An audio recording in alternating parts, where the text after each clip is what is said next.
Okay students, hope you are all doing well.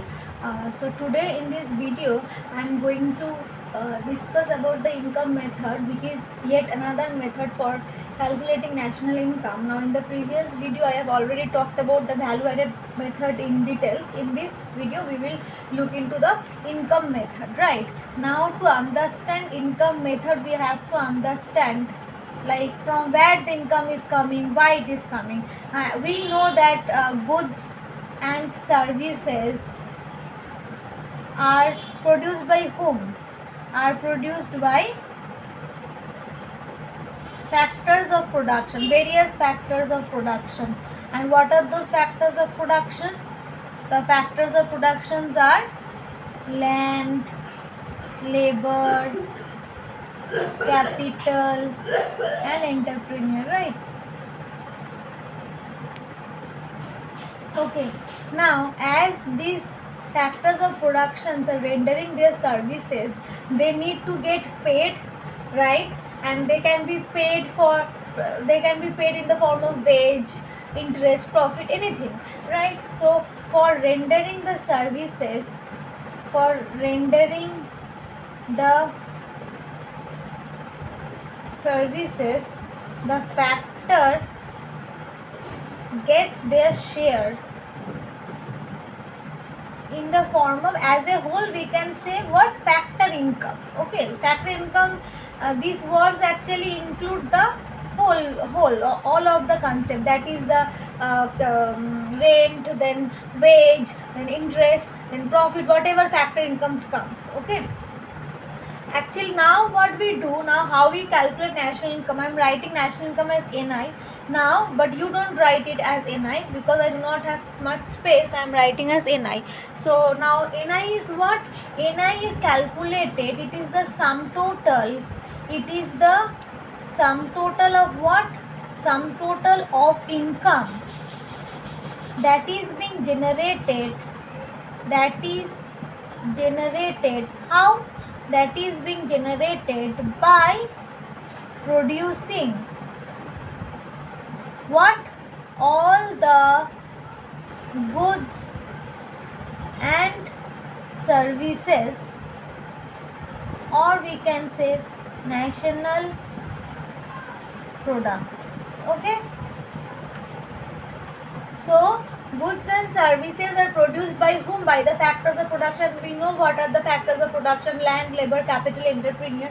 Then as these factors are rendering their services, they need to get their share. And how did they get their share? They get their share by in the form of factor income. Now how do we calculate national income? With the help of this income, we add all this income up, that is being generated for what?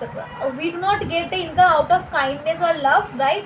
So that is being generated for producing any goods and services, right, during a year.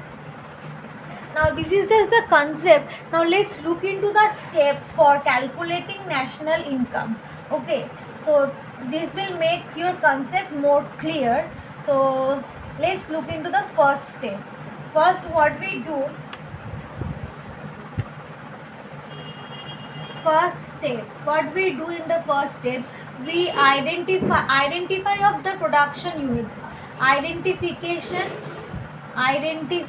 of production units. Okay, then what we do, then we classify them, we classify them in various parts like agriculture, then it can be industry, right? Then it can be mining, forestry, then it can be banking, etc. Right? Now in the second step, what we do, we classify or we group the, it is better to say group, we group the factor income. Now how we group it? We group it in three ways. It can be labor income, okay, It can be, say, capital income or property income, right?